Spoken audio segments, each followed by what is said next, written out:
Because things happen. You know, people are trying to portray it might be a trick. But remember how many times you're with your friend and you give the stories the next day in the morning. I was with him, he was laughing, and then he's no more. But we are saying the doctors are taking care of him, and he was willing. Even if he was to come here in his hospital bed, he is willing to testify. So it is very sad to see that the Senate is in a rush to determine the case without listening to the deputy president. So what we are saying is that Kenya has, we have seen how the process has been. We have seen how the deputy president has been treated. Of course, being treated with allegations that are not able to be substantiated. Kenyans have seen. So it's up now to the Senate to listen to the councils who have now been given 60 minutes to give their closing remarks. And those who have been given the closing remarks are members of parliament. They have taken over the Senate. The person who is speaking as we speak, or as I left the house, is Otiende Omolo, a member of parliament. There is another honorable member there, I don't remember his name. They have taken over the Senate. So what we are saying is that we had gone well as an upper house. And I would implore to my colleagues, the senators, please, we should not crucify somebody who is in hospital, in his hospital bed. At least let the man stand up and allow him to come to the Senate so that we can listen to him. Otherwise, it is a sad day for this country. I don't know what they rush for, and I believe for them, the councils of the deputy president will do what is necessary. And also as a senator, I will do what is necessary. Senator, it seems like you've thrown your hands in the air and given up. No. Left the stage instead of fighting on. What is the end game? No. I'm still fighting on. I was just walking out with the councils for the deputy president just to understand exactly what's going on. It doesn't mean that I'm running away. I am not afraid. I don't fear. I have to go back to that house and I have to make sure that I'm heard. Because I believe that if we run away, we will also not be giving justice to the deputy president. But what I'm trying to say is that I do not understand what's the hurry for. Why don't we want to see tomorrow? The members of parliament who are the National Assembly, they are sitting on a Friday, tomorrow. And they were expecting our results today, so that they can see tomorrow and execute a business that we do not understand. You know, we do not understand what they are planning. So the plan, and I wish this country can be efficient as they are with impeachments. You impeach somebody, and I'm telling you this, and I'm not a prophet. After we vote in that house, you will see a gazette notice at night. You will see somebody to be vetted by the National Assembly tomorrow in the morning. And you will see somebody being sworn in without following the due process of the law. So I am telling my people and the country, let me talk to the people. You don't have to stop me talking to the people. I have to talk. Imetosha where? Where? Who are you? Nini Imetosha? Yeah. Okay. So this is what I'm talking about. We cannot even express ourselves freely in a country that expression under Article 33 is given by the Constitution. I'm told Imetosha. Tosha what? Tosha where? That is where they want to quicken this process. They want to make sure that they kick out the deputy president. By the time he is kicked out, they bring another one. They go to the National Assembly. They vet one. Then they go swear them in. Is this a country that we have a constitution? Is this a country that we have a constitution that we passed in 2010? That is the question. But nevertheless, I ask everybody, especially Kenyans, be peaceful. Be peaceful and be peaceful. Thank you very much. Still, all is not lost. Do you have the numbers to defend Gachagua at the Senate? Because that's still a question. You have not voted yet. We'll get to know about the numbers when we vote. Because you see, there are so many people who are so painting as I am. And maybe they are not able to speak. But let's cross the bridge once we get there. There are concerns of bribery at the National Assembly. Is it the case for the Senate? I do not want to anticipate or make allegation that I cannot substantiate. But let me tell you, the investment is heavy. It is heavy. very heavy. Let me go back to Parliament. Thank you.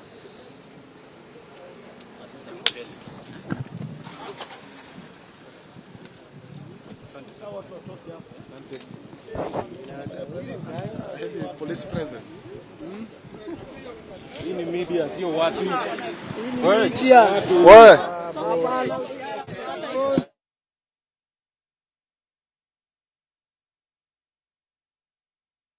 Be serious consideration of serious reasons to believe that an offense has been committed. There is no time limit that is set, because once there are reasons to believe that an offense has been committed, then that stretches back to whatever time that offense would have been committed. This is to say, if in the pendency of the life of the presidency or the deputy president, it is discovered that before you assume the office, you committed an offense, that forms a ground for impeachment. This leads me to the next argument, which are the admissions that the deputy president actually made before the House. Clearly, he admitted that the issue of shareholding in Kenya was live, and he was part and parcel of it. Therefore, Kenyans were shareholders. He actually admitted in the House and also in the press in the country that he believed the president was behind this motion. He also admitted that he had actually gone against the principle of collective responsibility on the basis that the cabinet had made unconstitutional decisions, which decisions he had to disobey. He also went on to dismiss this parliament as a theater of the absurd, and that he did not expect much from here. The question is this, and that, honorable senators, you have to grapple with. If the deputy president was actually to be saved by this House, with whom would he work? He would not work with the Kenyans whom he has antagonized with his shareholding notion that he has spread across the country. Number two, he would have difficulty serving with his boss, whom he has accused of being behind this motion. He would not actually work with the cabinet, where he is responsible for everything that is done in the cabinet and the sub-cabinet committees brought together by the principle of collective responsibility. He would not be able to work with this parliament, which he has called a theater of the absurd. With whom would he work? This is the question you have to ask yourselves. What we have before us today is like a marriage. And I have to draw that analogy because actually the position occupied by the subject of the discussion and the motion, the Honorable Rigathi Gachagua, is now untenable. He cannot hold that position because his position is irretrievable. He cannot work with any of the organs and bodies he's supposed to work with. Therefore, the position being irretrievable, then it means actually he has to be impeached. And I implore upon you to actually do so. Where a marriage is irretrievably broken, you cannot apply any law. The marriage is gone. Whichever law you try to apply, it does not matter.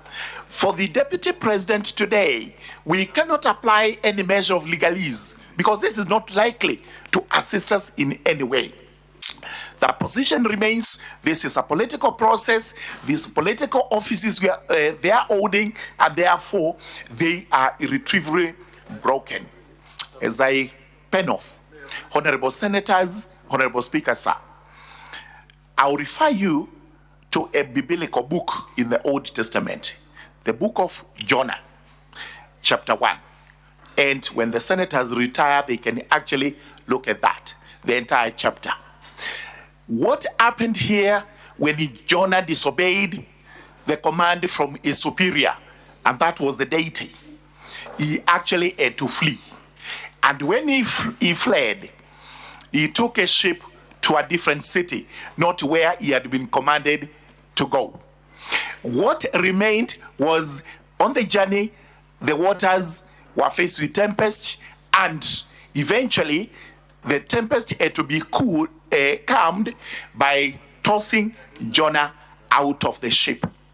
The ship here is actually the presidency.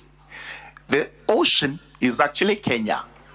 Jonah is the insubordinate deputy president who actually cannot work with the entire government and the country, and whose position today, as he holds, is untenable.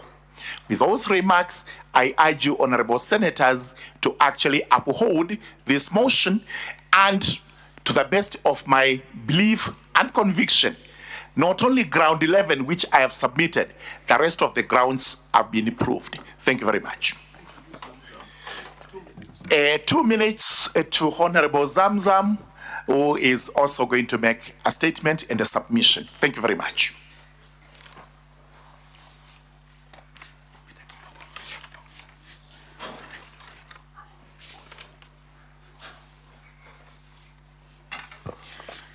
Mheshimiwa Spika, kama mwakilishi wa bunge wa eneo bunge la Mombasa na bunge la taifa la Kenya, Mheshimiwa Spika, leo nimekuja hapa kuwaletea yale mashtaka ambayo yameonekana katika bunge letu. Mheshimiwa Spika, Mheshimiwa Spika, mengi yamezungumzwa. Mimi si mwanasheria, lakini mimi nazungumza kama yule Mkenya ambaye yuko pale chini, hajui sheria, hajui nini, anaomba amani katika taifa. Mheshimiwa Spika, Mheshimiwa Spika, video zimechezwa katika bunge hili. Tumeona Mheshimiwa Naibu wa Rais akijipiga kifua, hasa kule Taita Taveta. Nimeona Mheshimiwa Spika akiwaambia kuwa hawana shares, na akawaambia nyinyi kama mnataka hisa muongoje 2027, manake hata rais akinambia mimi niweze kuwaletea maendeleo, na mwambia kwanza subiri niangalie kwenye mfuko wangu wakiwa kama wako kwenye orodha ya kupewa maendeleo. Mheshimiwa Spika, Mheshimiwa Spika, ifahamike kuna wakati mmoja Kenya iliingia kwenye vita sana. Mheshimiwa Spika, tuliona maiti ya kina mama, mtoto hajui mama amekufa, mtoto alikuwa ananyonya matiti. Mheshimiwa Spika, Mheshimiwa Spika, hatuwezi kutaka taifa hili lirudi kule tena. Mheshimiwa Spika, Mheshimiwa Spika, ndani ya Mombasa nina wajane ambao wananitegemea sana. Mheshimiwa Spika, uniletea malilio yao, na leo mimi kama mama kaunti wa Mombasa nalia kwa sababu ya mayatima ambao waliwachwa na ndugu ya naibu wa rais. Mheshimiwa Spika, haiwezekani kuwa leo mimi na mume wangu tutafute mali yetu na tuna watoto wetu, kisha akifa ende mbele ya Mwenyezi Mungu nije nipokonywe mali yangu, niache na watoto wangu wakihangaika. Mheshimiwa Spika, ukiangalia umri ya hawa watoto wa ndugu yake Mheshimiwa naibu wa rais, wametoshea kupewa urithi wao. Mheshimiwa Spika, lakini hata kuna tetesi mwingine yoozea kule kwa jela. Mheshimiwa Spika, kwa hiyo Mheshimiwa Spika, mimi nasema, nilisikia mwanasheria akisema to save makanga. Mimi nasema makanga ameiba pesa ya abiria, dereva hana pesa ya kupelekea mwenye gari.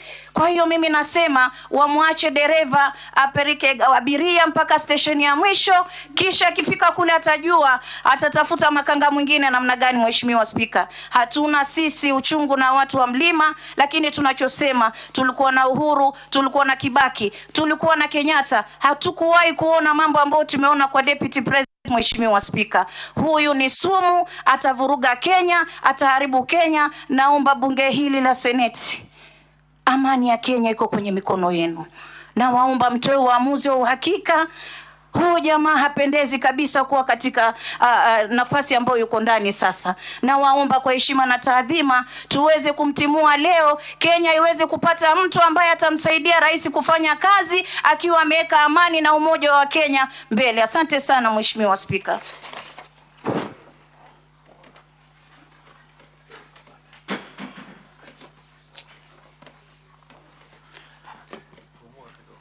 Mr. Speaker, sir, very briefly, I will wrap up the submissions on the part of the National Assembly.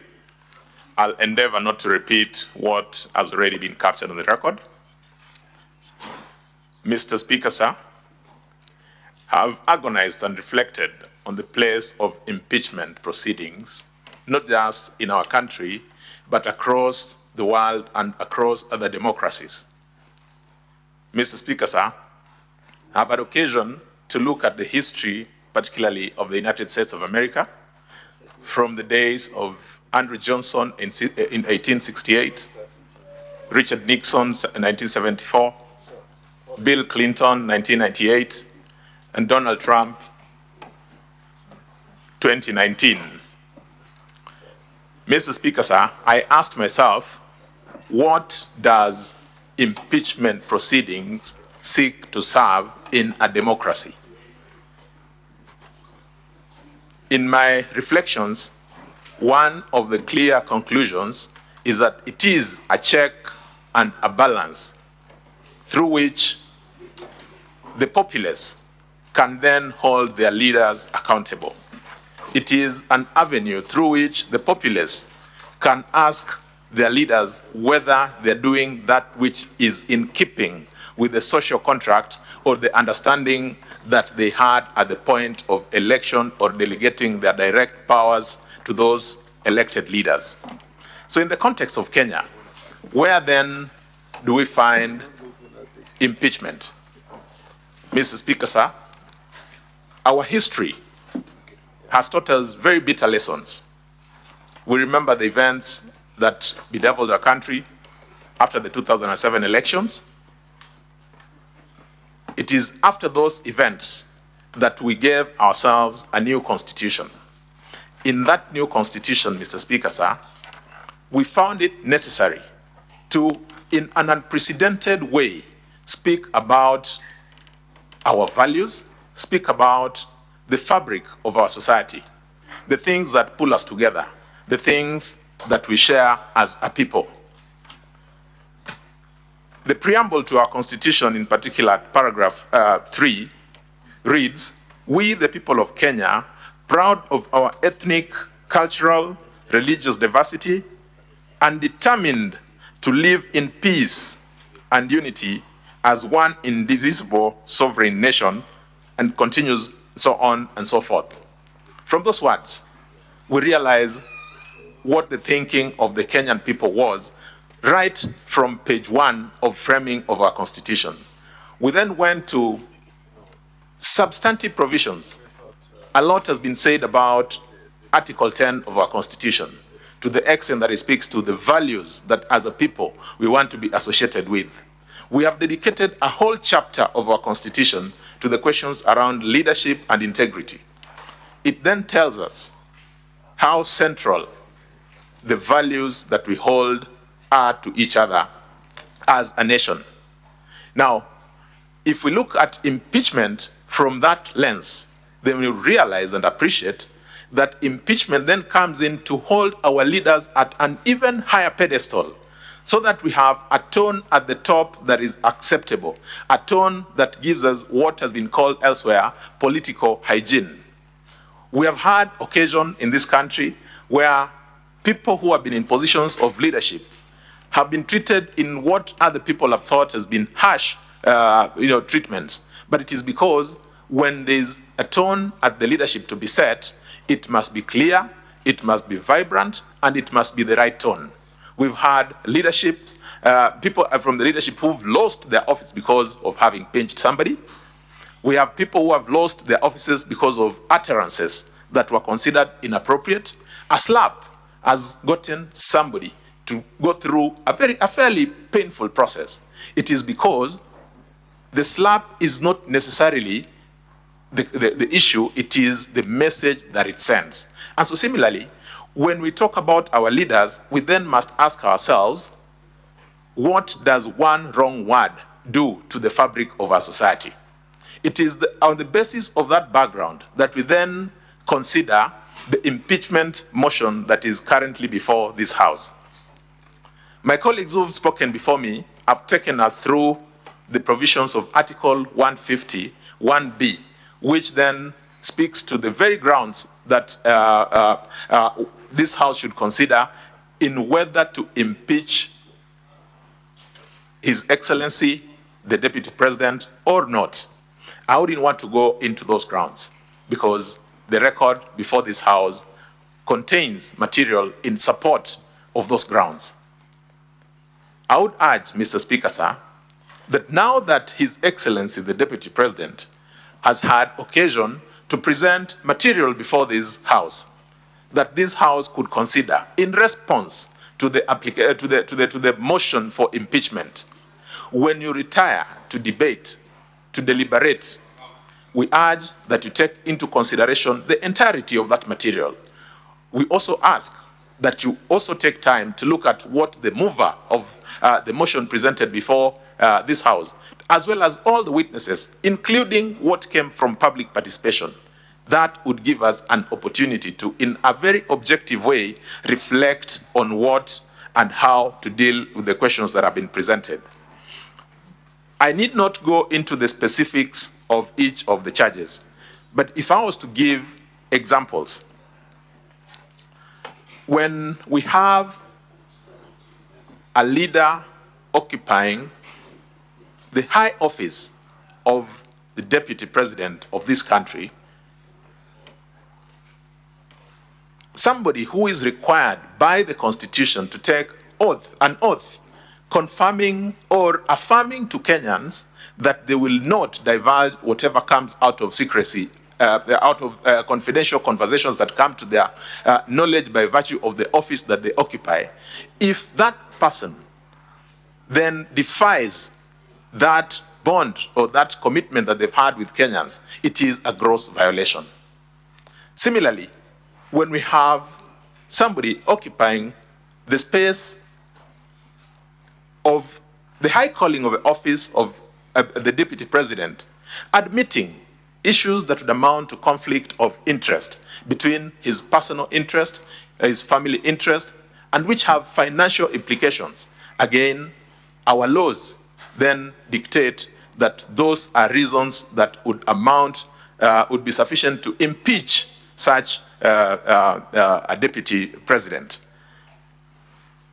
We've had examples that have been given about utterances that have been considered to be unpalatable. Again, looking at the entire framework of what our Constitution anticipates, looking at what those words would mean to a man off the streets of Nairobi, off the streets of Mombasa, or any other place. If we all come to the understanding that those words taken in their natural meaning could cause some measure of discomfort, they are considered to be divisive, they are considered to be of such a nature as to bring or sow seeds of discord between us as people in this country, then it is the responsibility of this House to speak, and to speak on behalf of the people of Kenya, because it is one way of ensuring that there are checks and balances that flow from the constitutional powers vested in this House. Mr. Speaker, sir, as has been demonstrated through the many tons of documents that have been availed before this House, the cross-examination that has attended to the witnesses that have been before this House, and the material that has been placed by the mover, by all the parties who've had an opportunity to participate in the proceedings of this House, we have absolutely no doubt that this House is perfectly capable of making the appropriate decision in each and every of those counts. And just for emphasis, Article 150, Subarticle 1B gives us 3 grounds. We do not have to have beyond 1. Any one of those is more than sufficient to make the call or to pull the trigger on an impeachment motion.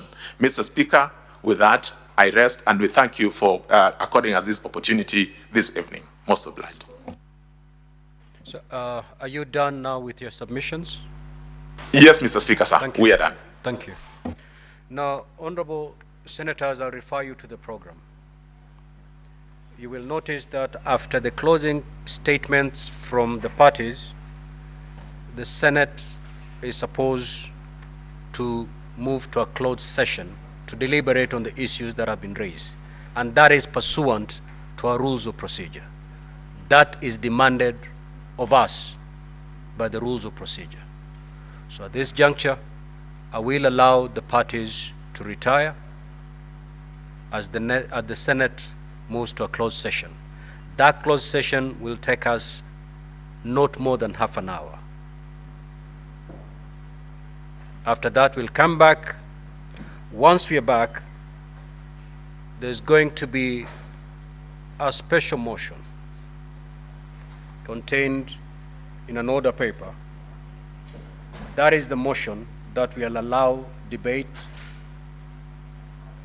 culminating into honorable senators getting the opportunity to cast their vote on each of those charges, of the 11 charges. So, Counsel for the National Assembly, you may now retire. Once we resume open session, of course, you'll resume your seats. Thank you very much, Mr. Speaker, sir. The media and live broadcast has to cease forthwith.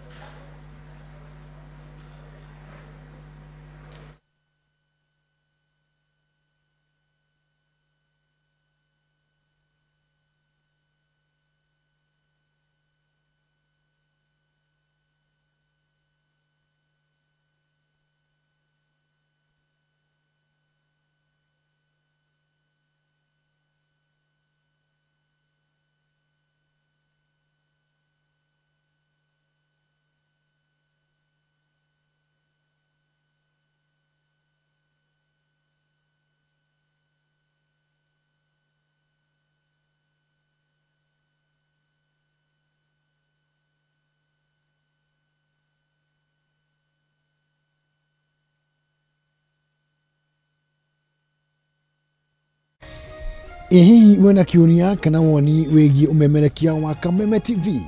Ntuma kiuria kana woni waku kuhitukira SMS ya 21182, Facebook Kameme TV Kenya, Twitter @Kameme TV Kenya, kana wandike email info@mediamax.co.ke.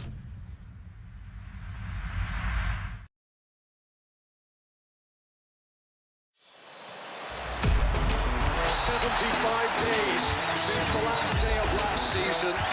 We are ready to do it all again.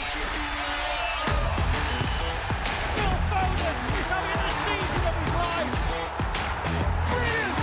Just brilliant!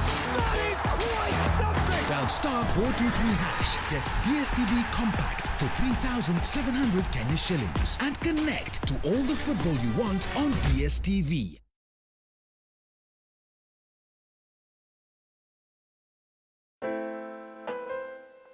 As you wait for your call to be picked, here is today's inspirational quote. Life is a roller coaster, full of good days and bad experiences. We must learn to accept finite disappointments, but never lose infinite hope. Ili kuset never lose hope kama skiza tune yako, dial *811*628#.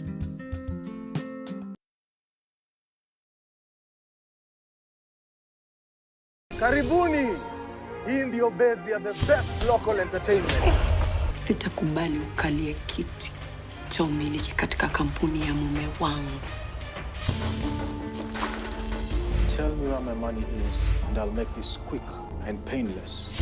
You don't know what they do to girls like you. I think it's a bit unfair. Nakujua vizuri sana. Najua mdosi wangu vizuri sana. Hauwezi akakuandika kazi.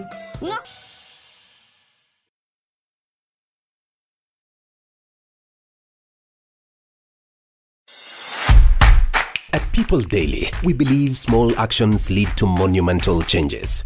As we commit to a greener future, embrace simple steps, reduce, reuse, and recycle. It's time to go green. Kuhagurwo. Switch off unused lights, opt for reusables over disposables, and support eco-friendly products. A choice, no matter how small, makes a difference. Inspire others with your green journey, and together let's shape a more sustainable tomorrow. Kuhagurwo is an initiative of the People Daily.